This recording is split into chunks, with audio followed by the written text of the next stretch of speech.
Hi, I'm Tim. Welcome to our channel and thanks for logging on. Today we are discussing what may be my favorite dive watch. It's the Blancpain 50 Fathoms, the reference 5015 in stainless steel. You can see and you can purchase this, the Cadillac of dive watches, on our website. Subscribe to our YouTube channel if you enjoy these videos, and please click on the card in the upper right hand corner of the screen at any time during this video to see our full sales listing for this watch with additional accessories included in the sale, high resolution images for your desktop, and naturally complete pricing details for this Blancpain 50 Fathoms in stainless steel.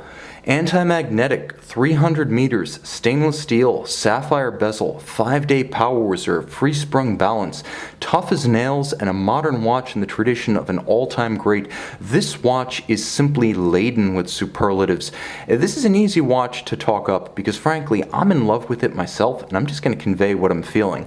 What I'm feeling, above all, is that the watch fits, and that's not something you can take for granted on a 16 centimeter circumference wrist with a 45 millimeter diameter watch. But 45 millimeters in diameter is the measurement from 9 to 3, not including the crown or crown guard. It doesn't adequately describe how the watch fits. You can see on my wrist, the watch is fairly thick, yes, 15.4, and yes, it's 45 millimeters in diameter, but don't mind that. Consider that the timepiece is only 50.6 millimeters from lug to lug. Now 50 is that critical measurement that I feel is the red line for a wrist between 14 and 16.5 centimeters circumference, a smaller male wrist like mine. And while this watch is largely within the scope of that measurement, what you really need to take a look at is just how far inboard the lugs are drilled. So the pivot point of the strap is considerably closer on each side, if you were to measure across, than that 50 plus millimeter dimension. It's actually 48 millimeters from center to center as the lugs are drilled, which means this watch, which has a completely unconstrained strap movement, allows you to easily pull it down and around the tight curve of a small wrist and fit and cinch and sit securely and comfortably. The sailcloth is a wonderful choice by Blancpain. More rugged than any leather, it makes the watch versatile. You want to be able to get a dive watch wet, and with the sailcloth you can. Nicely bolstered to give it body, it has folded edges, a lightly contrasting stitch. The highlight for me is the rubber underlay that is incredibly soft and supple against the skin. You could wear this strap all day in spite of the fact that it's tougher than any leather you'll ever encounter. The buckle is handsome but simple. A simple steel Blancpain high polish unit for easy adjustment on the fly, perfectly suited to active lifestyles when your wrist may expand or contract and you need to quickly adjust. The case gives you a measure of security because it's designed to use screws to retain the strap rather than spring bars, and this is exactly how a large, expensive watch should be configured, whether a sports watch or a dress watch, but certainly if a sports watch. You get that peace of mind. All in high polish, you're not going to forget who made the watch, but it does have a handsome and somewhat anachronistic case. It almost has the profile of a bulbous dress watch case when viewed from any angle except this one where the crown guards assert themselves. I happen to like it. It gives the watch character and ties it to the upscale sensibility of the Blancpain brand. Now the bezel itself might be the highlight of the watch. First, it's gorgeous. It's a domed sapphire, not a flat sapphire like you'll see on some IWC Aquatimers or Bremont Supermarines. No, this is a domed cambered sapphire like what you'll find over a dial. As a result, it has the appearance of a giant wet perpetual dewdrop atop the completely luminescent bezel. So back in the 2000s, this watch bowed at Bezel World 2007. Ceramic wasn't as common a thing, and thus the sapphire cap was chosen as an alternative to make the bezel scratch resistant and thus allow the underlying layer to be fully luminescent. So the luminescent material is protected by the sapphire cap, which also has a sculptural beauty about it in the way it bends light. Now the cambered crystal over the dial itself has the same effect. The dial, vintage evocative without being an anachronism, does feature a date between 4 and 5. It's discrete, it's small, it's a monotone date disc, and it disappears when you're not looking for it, so it doesn't spoil the balance of the aesthetic.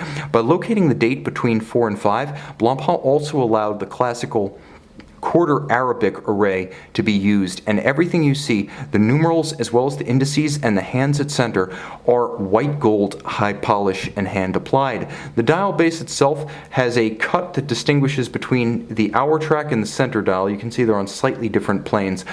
It has a slightly glossy finish without risking reflection. The bezel action is outstanding. It's everything you expect. A little bit more refined than what you'll find on a Rolex or an Omega. Nevertheless, it has a clear and crisp detent, and the action offers just enough resistance that you don't have to worry about involuntary motion, but it moves easily enough with a deeply cut knurling such that you can count on being able to manipulate it with wet, sweaty, or gloved hands. I like to line up the diamond-style pearl with the minute hand, which is a wonderful hybrid of a broadsword hand and a syringe-style hand. And now you have an impromptu 0 to 60-minute timer. I happen to like this setup better than I like a conventional chronograph. I've said this many times. I say it in every dive watch review. It's easier to read a dive bezel. If you need to time something of 60 minutes or less, put down the Daytona, pick up the Submariner, or other brand equivalent. You want a dive watch, not a chronograph, when you're timing something, because it's easier to read that big hand against a large printed radial scale than it is on a tiny little subdial. Don't believe me?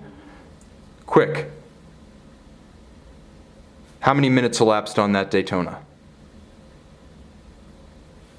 Point proven. You better have a big display if you absolutely need to time something. I prefer a dive bezel for that. Now the crown is a beautifully made piece that is oversized, deeply cut so that you can easily gain purchase on it. It doesn't slip or evade your grip when it's wet. What I also like about it is that even at full extension, and you'll note hacking seconds, the crown doesn't want to move. It's one of the most robust stem, crown, and stem tube assemblies I've ever encountered. Nothing spoils a good tool-style watch more than a ropey bezel with indistinct detents and a crown that wobbles like a weeble when you pull it out. That can ruin a sports-style watch. Here, Blancpain clearly sweated the details. That crown enables both the hacking seconds and a quick set date. Now there is a anti-magnetic quality about this earlier 50 Fathoms. Today they have silicone hairsprings. Back then they had soft iron inner cages, like a Rolex Milgauss, that allows the movement to be highly anti-magnetic. So you have that resistance, you have 300-meter water resistance. You also have a free-sprung balance, which is very tough and shock resistant, permitting exceptionally accurate regulation. This watch can easily keep chronometer time. The caliber 1315 is a sports watch movement through and through. Automatic winding, 35 joules, 3 main spring barrels, and a 5-day power reserve, or 120 hours. This is a deluxe high horology movement for a deluxe high horology sports watch. And though you can't see the ultimate sign of integrity, I've seen these watches in for service, the movements, though tough, are also beautifully finished. They are everything you would expect of a Blancpain. As beautiful on the inside as it is on the outside, mechanically tough, exceptionally precise, and with a 5-day power reserve. If this isn't an everyday watch for you, nevertheless, this is a watch that's not going to need to be reset every time you pick it up. Ideal for the gentleman who collects and rotates through a series of watches on a regular basis. This is my all-time favorite diver, guys. You better believe there's going to be a lume shot. Stay tuned and see the rest on our website. And we're back in black with the Blancpain 50 Fathoms reference 5015. You can see the benefits of those huge white gold hands, indices, and numerals, as well as the capped sapphire bezel that allows full luminescent application to all indices, numerals, and the luminescent diamond. You can see how you line up that diamond with the minute hand, and now you're ready to go. By day or night, you can easily time anything between 0 and 60 minutes. See it by the light of day with its full boxed set and accessories on our website.